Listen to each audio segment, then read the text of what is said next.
Okey, kita dapat mengetahui sememangnya aplikasi adab dan nilai murni ni terhadap guru merupakan suatu elemen yang penting, terutama dalam perhubungan antara pelajar dan guru. So, adab dan nilai murni ni membawa kepada perilaku yang baik dan nilai murni mendorong kepada suatu etika yang bermoral. Jadi, akar kata adab ni berdasarkan dalam sebuah hadis Rasulullah SAW yang mana sejarah jelasnya menggunakan istilah adab untuk menerangkan mengenai didikan Allah Subhanahu Wa Taala yang mana ia merupakan sebaik-baik didikan yang telah diterima oleh baginda Nabi Muhammad, di mana mafhum daripada hadis tersebut adalah aku telah didik oleh Tuhanku, maka pendidikanku adalah yang terbaik. Tambahan pula, Iman Ali bin Hasan Al-Attas juga menyatakan bahawa pengetahuan dan pemahaman seseorang individu itu terhadap suatu ilmu adalah bergantung kepada kadar adab kepada gurunya.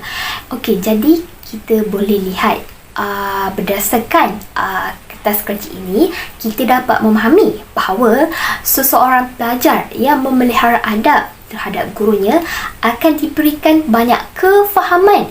Malah pelajar yang paling banyak atau dalam tempoh yang lama berdamping dengan gurunya adalah individu yang paling tinggi kefahamannya. Dan definisi adab, nilai murni dan guru.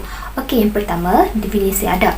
Jadi definisi adab ni menurut Kamus Dewan Bahasa dan Pustaka, adab ni memberi maksud kepada tingkah laku juga tutur kata yang sopan dari segi budi bahasa atau kepribadian yang halus. Juga perkataan adab ni dalam Kamus Bahasa Arab iaitu adaba, ya'dubu dan adaban yang bererti kesopanan, tingkah laku yang baik dan juga tertib. Seterusnya, nilai.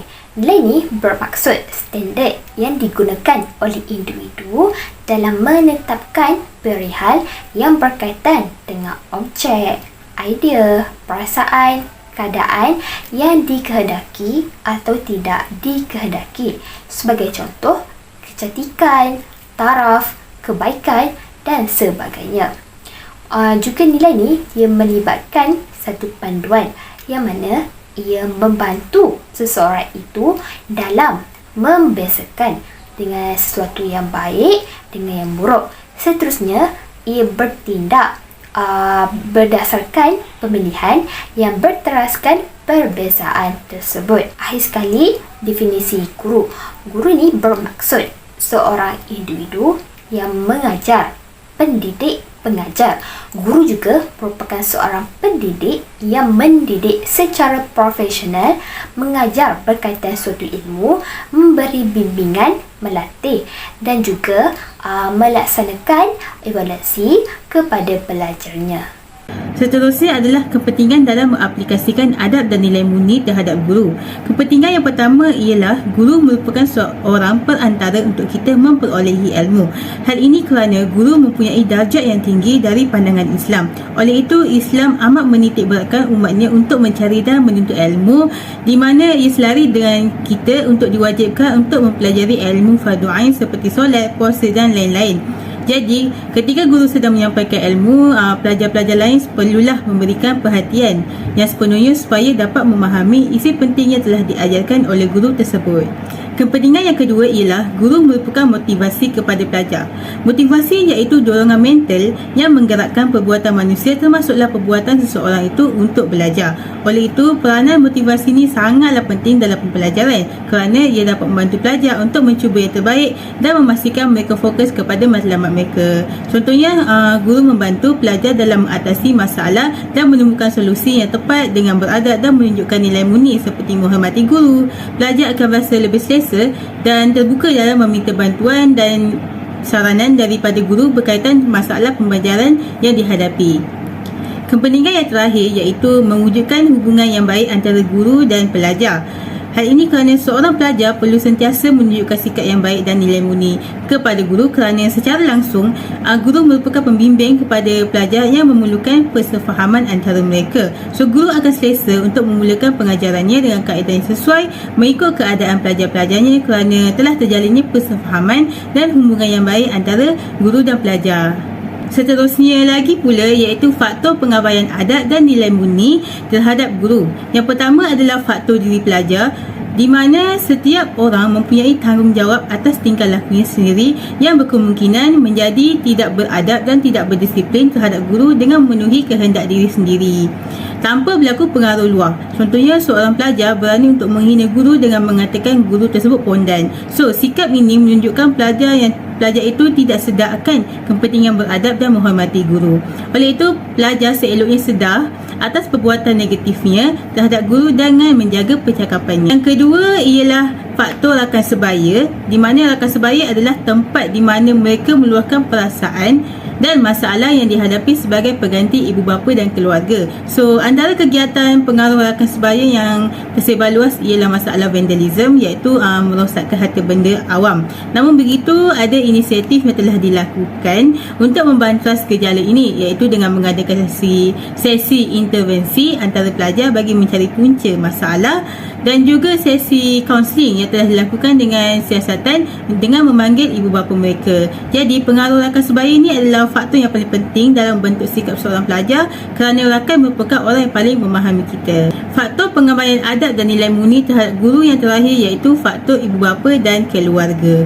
So, di mana ada segelintir ibu bapa dan keluarga yang mengabaikan tanggungjawab mereka kepada pelajar ini, sehingga menyebabkan pelajar itu terabai dan kurang kasih sayang. Jadi, pelajar ini tidak dapat membezakan perkara yang baik dan buruk sebab tidak diajarkan dan diamalkan oleh ibu bapanya ketika di rumah, sehingga boleh tercetusnya protes dan masalah daripada kalangan pelajar sehingga boleh menyebabkan nyawa warga sekolah termasuklah guru dalam bahaya. Sebagai contohnya, berlakunya insiden seorang pelajar telah memukul gurunya dengan menggunakan kerusi di sebuah sekolah. Implikasi pengabaian adab dan nilai murni terhadap guru. Peranan guru dalam bidang pendidikan dilihat amat penting. Bahkan, ibu bapa juga tidak terlepas daripada tanggungjawab menjalankan tugas sebagai madrasah pertama bagi anak-anak. Terdapat banyak aspek yang mendorong ke arah pembentukan akhlak anak muda yang mampu mengubah diri mereka menjadi seorang insan yang berguna di masa akan datang ataupun sebaliknya. Oleh itu, terdapat beberapa implikasi daripada pengabaian nilai murni dan adab ini terhadap guru untuk saya nyatakan di sini. Yang pertama, boleh menjejaskan hubungan harmoni antara guru dan pelajar. Pelajar yang bersikap sombong dan biadab terhadap guru sering menjadi tumpuan para guru untuk memberi perhatian yang lebih kepada mereka demi kebaikan mereka sendiri. Segala nasihat dan teguran diberikan kepada mereka untuk kebaikan mereka di masa akan datang. Namun begitu, terdapat segelintir pelajar yang bersifat sombong dan egois. Mereka melampiaskan ego dengan bersikap menonjolkan diri ataupun mengeluarkan kata-kata kesat di platform-platform media sosial dan sebagainya terhadap teguran dan nasihat yang diberikan kepada mereka. Hal ini menunjukkan sikap tidak sopan dan tidak menghormati guru. Implikasinya, mereka mula hilang rasa hormat, mula bersikap sombong dan biadab terhadap guru dan boleh menjatuhkan maruah pihak-pihak yang terlibat. Dan ini sangat-sangat membimbangkan jika dilihat dan dibiarkan begitu saja. Seterusnya, kesan daripada pengabaian ini ia boleh mengganggu kestabilan emosi guru dan pelajar. Sebagai contoh, pada era PKP yang lalu, sesi pembelajaran di atas talian telah diperkenalkan dan ia telah berlangsung selama hampir 2 tahun setengah. Bahkan sekarang terdapat beberapa pihak ataupun guru yang mengambil kesempatan untuk menjaga kemaslahatan pelbagai pihak dengan menjalankan sesi pembelajaran ini. Maka ketika itu, guru berusaha untuk mempelajari teknik baharu untuk menyampaikan ilmu kepada pelajar walau di mana jua mereka berada. Namun, sedihnya apabila pelajar itu sendiri tidak menghargai pengorbanan guru dengan bersikap sambil lewa terhadap kelas ataupun pengajian sesi pembelajaran yang diadakan di atas talian itu. Mereka tidak merespon, tidak membuka kamera dan dia menunjukkan perkara yang mereka lakukan di atas talian itu sewaktu sesi pembelajaran itu berlangsung. Hal ini memberikan impak yang negatif terhadap emosi guru lah itu sendiri. Namun, sikap toleransi perlu diterapkan pada ketika ini untuk memberi laluan kepada mereka yang mengalami masalah internet, capaian internet yang kurang memuaskan di sesetengah kawasan. Namun itu bukan alasan ataupun tiket yang boleh digunakan untuk para pelajar mengambil perkara ini secara sambil lewa dan tidak menjaga adab terhadap guru walaupun pembelajaran dan pengajian dan pembelajaran itu berada di atas talian. Hal ini boleh mengakibatkan guru terasa hati dan ilmu itu tidak berkat.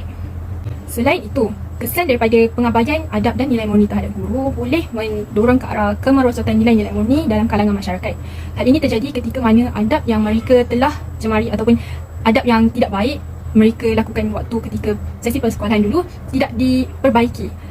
untuk masa akan datang. Dan ini mereka mengambil mudah akan perkara ini, dan sikap mereka yang kurang bertanggungjawab, kurang berdisiplin, kurang menghargai orang lain, memberi impak kepada orang sekeliling. Dan ini menyebabkan masyarakat itu sendiri menjadi kurang berkualiti kepada satu sama lain. Jadi perkara ini akan menyusahkan pelbagai pihak kerana mereka terpaksa bergaul, melayan dan bercampur dengan pelajar ataupun orang-orang yang tidak bermoral. Di sini jelas kelihatan bahawa keberkatan ilmu yang dipelajari sewaktu ketika dulu telah terputus, ataupun keberkatan itu tidak mengiringi kerana tidak menjaga hubungan dengan manusia yang lain, terutama sekali insan yang bergelar guru.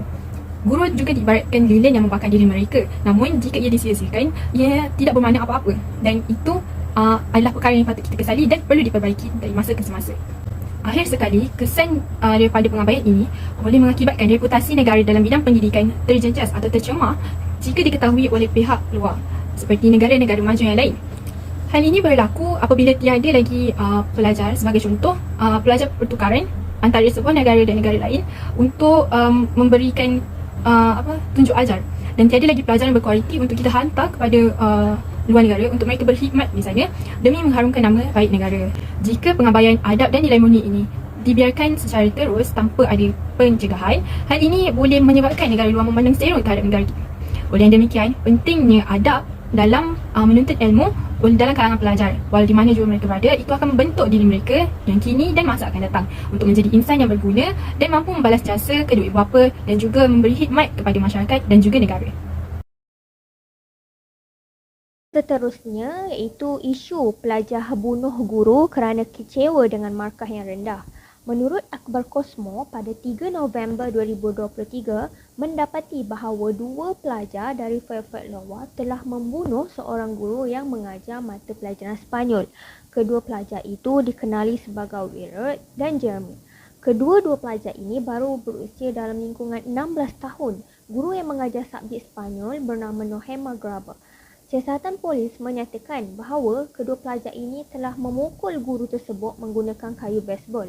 Mereka membelasah tanpa rasa belas kasihan. Mereka melakukan perkara seperti itu kerana tidak berpuas hati dengan markah rendah yang diberikan oleh gurunya. Hasil siasatan yang dibuat oleh pihak polis telah mendapati bahawa kedua pelajar ini telah bertemu dengan gurunya pada waktu petang di sekolah tinggi pada tarikh 2 November 2021. Hal ini kerana mereka ni untuk berbincang mengenai keputusan peperiksaan yang rendah. Dalam siasatan polis juga mendapati setelah kedua pelajar ini membunuh gurunya, mereka telah menyembunyikan mayat mangsa di sebuah padang di bandar Fairfield. Menurut pendakwa raya menyatakan bahawa markah rendah itu dipercayai motif pembunuhan mangsa yang dikaitkan secara langsung dengan suspek. Dan terdapat beberapa orang saksi memberitahu kepada pihak polis bahawa mereka melihat kedua suspek itu memandu ke sebuah taman yang berdekatan untuk bersia-sia selepas selesai waktu bekerja. Selain itu juga, beberapa orang saksi memberitahu kepada pihak polis bahawa mereka melihat kedua suspek itu memang berada di tempat duduk pemandu dan penumpang lalu meninggalkan van tersebut. Terdapat beberapa orang saksi juga menceritakan bahawa mereka telah dihubungi oleh remaja berkenaan untuk mengambil mereka di luar bandar terpencil itu dan mereka membiarkan van itu terbiar di hujung jalan. Justeru itu, setelah disoal siasat oleh pihak polis, mereka mengaku bahawa mereka berada di lokasi ketika pembunuhan guru itu, namun mereka mengatakan mereka tidak membunuh guru yang mengajar subjek Sepanyol itu. Walau bagaimanapun, mereka turut mengaku bahawa mereka agak tidak suka cara guru itu mengajar subjek Sepanyol dan mereka berasa sangat kecewa dengan keputusan yang diberikan oleh gurunya. Kedua pelajar itu mendakwa bahawa gurunya telah diculik oleh sekumpulan pelajar dengan menggunakan penutup muka dan memaksa mereka berdua untuk memindahkan mayat tersebut. Setelah diperiksa telefon bimbit itu, mereka mendapati bahawa dia menggunakan aplikasi media sosial yang lain seperti Snapchat dan berkata ingin membunuh gurunya kerana kedua pelajar tersebut akan dibicarakan di luar sebagai orang dewasa dan akan berdepan hukuman penjara seumur hidup jika didapati bersalah. Okey, isu seterusnya adalah isu pelajar mengamuk apabila phone dirampas oleh gurunya. Okey, sekarang dunia makin canggih kan. So teknologi semua dah upgrade. Termasuklah teknologi maklumat dan komunikasi. Contoh alat teknologi maklumat dan komunikasi adalah telefon pintar. Telefon pintar ni dia ada kebaikan dia dan ada juga keburukan dia. Okey, contoh kebaikan dia adalah dia dapat memudahkan kita as pengguna untuk berkomunikasi dengan orang jauh. Lepas tu kita dapat meluaskan pengetahuan, kita boleh, di mana kita boleh search lah dekat Google apa semua tu kan, maklumat apa yang kita nak. Lepas tu apa pula keburukan dia? Keburukannya, kalau kita salah guna telefon ni, kita akan memudaratkan diri kita dan orang lain juga. Contohnya macam masalah kesihatan, kehilangan adab dan kes jenayah yang melibatkan golongan remaja, sebab remaja ni kan, diorang mudah terpengaruh tau dengan apa yang diorang lihat, dengan apa yang diorang tengok dekat dalam telefon tu lah. Macam yang kita tahu, budak-budak ni, diorang kan baru nak belajar, baru nak kenal dunia kan. Kalau diorang nampak benda-benda yang negatif ni, kemungkinan tinggi diorang akan mudah terikut benda tu. Sebab apa? Sebab pada diorang, dia macam, oh orang ni boleh buat, maknanya aku boleh buat jugalah kan. So no wonder lah kalau macam sekarang ni banyak kes pelajar yang tak hormat orang sekeliling dia, termasuklah guru. So back to the issue, mana pelajar yang mengamuk tu, dia macam ni. Ada dekat satu sekolah tu, seorang guru dia nak rampas telefon anak murid dia. Dia nak rampas sebab murid dia tu main phone dalam kelas waktu pembelajaran sedang berlangsung. Kan cikgu dia nak rampas phone. Kan cikgu dia dah rampas handphone dia tu. Lepas tu pelajar tu, murid dia tu rampas balik phone tu dengan cara yang kasar. Lepas tu dia mengamuk dalam kelas tu dan dijeling ke arah cikgunya. Okay, Islam tak pernah mengajar umatnya untuk kurang ajar ataupun tak menghormati guru. Sebaliknya Islam mengajar umatnya untuk menghormati guru seperti mana kita menghormati ibu bapa kita. Guru ni dia merupakan seorang pengganti kepada ibu bapa bagi pelajar sewaktu dia di sekolah ataupun mana-mana tempat menuntut ilmu lah. Antara sebab Islam mengajar untuk menghormati guru adalah apabila kita menuntut ilmu dalam keadaan yang beradab, ilmu yang kita dapat tu pasti mendapat keberkatan Allah Subhanahu Wa Taala. So, daripada kes tu, apa solusi bagi isu ni? Okey, solusi yang pertamanya adalah kita bermula daripada rumah dululah kan. Kita bermula daripada rumah sebab kita dekat rumah kan kita banyak spend time kat rumah dengan family, dengan mak ayah kan. So, solusi yang pertama ni ibu bapa lah. Ibu bapa ni perlu memainkan peranan yang penting, di mana ibu bapa perlu mengawal penggunaan telefon anak-anak, di mana dia memantau apa yang diakses, kat sini bukan nak busybody ke apa, dia macam kadang-kadang budak-budak ni kalau kita tak tegur, diorang tak tahu. Lainlah dengan budak yang dah tahu tapi buat-buat tak tahu. Diorang ni kita kena check phone diorang, kod-kod lah diorang ada akses ataupun tengok benda-benda yang berunsurkan negatif. Benda-benda ni lah yang menjadi permulaan kepada diorang untuk menjadi lebih agresif. Sebab tu pentingnya untuk ibu bapa ni cek phone anak-anak. So solusi yang keduanya adalah di sekolah.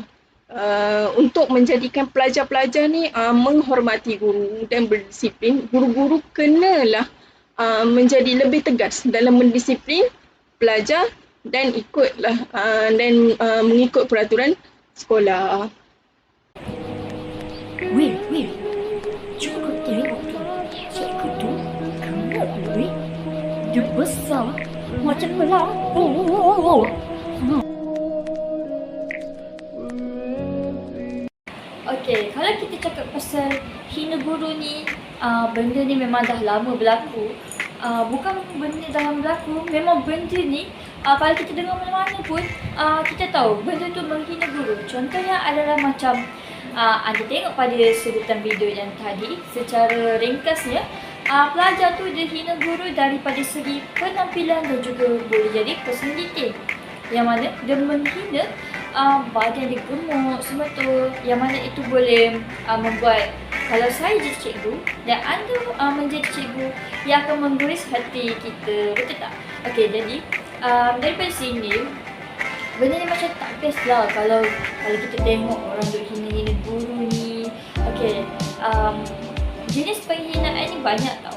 antara daripada segi verbal, secara lisan, ataupun secara act, iaitu secara kita punya tindakan lah, apa-apa. Dan lagi satu secara tulisan, iaitu writing. Dan bukan tu je, secara penghinaan ni boleh sampai berlakunya kes pembulian di antara cikgu, dan juga yang paling teruk adalah kes membunuh cikgu atas sebab-sebab yang tak munasabah dan juga sebab-sebab yang nampak tak logik kat situ.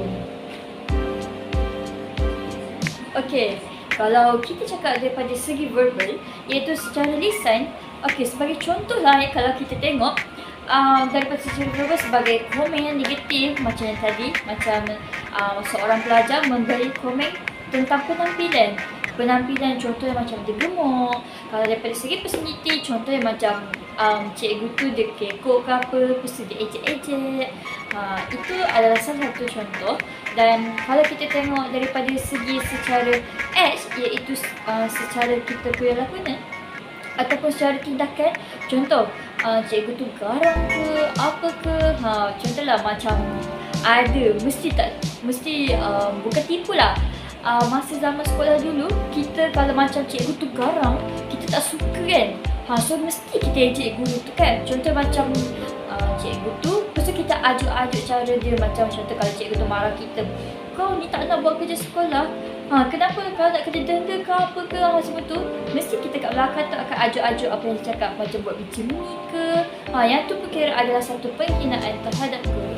Dan yang akhir sekali adalah secara writing, iaitu tulisan. Yang mana ada satu kes ni yang mana ada dua orang budak lelaki yang memakai baju sambil menunggang motosikal, yang menunjukkan perkataan-perkataan yang tak sopan yang mana boleh menimbulkan penghinaan terhadap cikgu sebagai cikgu bodoh ke, cikgu bebal, cikgu bengong, semua tu. Itu adalah secara yang tidak sopan, dan ini boleh menimbulkan orang lain tidak menyukai suasana yang secara toksik lah. Okey, bukan itu saja. Secara solusinya, kita boleh dapati kes seperti contohnya macam orang tak suka cikgu sebab personality, perangai. Jadi pelajar tu kita kena memahamilah macam mana dia nak rapat dengan cikgu tu. Dia sebenarnya contoh macam paling senang adalah saling memahami. Kalau kita tak saling memahami, timbullah rasa macam tak suka, benci. Betul lah, sekali kita boleh hina orang tu kan, betul kan? Contoh kalau macam cikgu tu garang ke apa ke, kena faham lah tak semua cikgu garang sebab dia macam benci ke apa. Tapi adalah setengah tu benci ada sebab tertentu, tapi maybe sebab kita punya perangai ke apa ke, tapi sebab diorang tegur tu sebab diorang sayangkan kita. Seterusnya adalah rumusan yang dapat disimpulkan dari perbincangan kita ini. Ada 4, iaitu yang pertama, mencontohi akhlak dan kepribadian yang baik para tokoh ilmuwan, sama ada ilmuwan terdahulu ataupun tokoh-tokoh ilmuwan kontemporari. Merujuk pada kisah-kisah terdahulu, para nabi dan rasul dan juga para sahabat, mereka mempunyai ilmu yang sangat tinggi namun akhlak yang sangat baik. Walaupun ilmu mereka tinggi, mereka tidak bersikap angkuh dan sombong terhadap ilmu yang mereka ada. Bahkan mereka bermurah hati untuk berkongsi dan menyampaikan ilmu ke seluruh pelosok dunia. Bak kata pepatah Melayu, ikut resmi padi, semakin tunduk semakin berisi. Yang kedua, menjaga adab dengan guru dan menghormati mereka. Sebagai contoh, pada suatu ketika dulu terdapat seorang tokoh ilmuwan yang bernama Ibnu Abbas. Ibnu Abbas ingin mempelajari ilmu dengan gurunya Zaid, yang mana ketika itu gurunya Zaid sedang berehat di rumahnya. Ibnu Abbas dengan sabar dan setia menunggu sehingga gurunya itu terjaga daripada rehatnya tanpa mengejutkannya, kerana dia tahu akan adab dan keberkatan yang ada pada gurunya dan dia ingin menjaga keberkatan itu. Yang ketiga adalah mendoakan kebaikan dan kesejahteraan guru, antara salah satu cara untuk kita membalas jasa mereka. Para pelajar seharusnya mendoakan kesejahteraan para guru dan juga berusaha untuk membalas balik jasa mereka walau apa jua cara sekalipun, kerana guru telah mengorbankan banyak masa, tenaga dan juga wang ringgit demi kebaikan mereka. Tidak akan rugi bagi seseorang yang mendoakan kebaikan kepada orang lain. Bahkan para malaikat akan mendoakan 10 kali ganda kebaikan kepada orang yang mendoakan itu walau ianya mendoakan hanya satu kebaikan kepada orang lain. Jadi yang keempat adalah menjadi penyumbang kepada kemajuan negara. Para pelajar yang telah berjaya dan menjadi insan berguna perlu berusaha untuk menjadi seorang yang mampu memberi sumbangan kepada negara. Kemana tumpahnya kuah kalau tidak ke nasi. Begitu adalah peribahasa yang dikaitkan kepada seseorang yang telah mempunyai pencapaian dalam hidupnya. Di sini juga dapat dilihat bahawa pahala jariah guru-guru boleh berkembang dan juga sentiasa mengalir selagi mana pelajar itu mengamalkan ilmu yang telah dipelajari. Dan ini menunjukkan bahawa keberkatan ilmu hadir dalam hidup seseorang yang mengamalkan adab dan nilai-nilai mulia yang baik.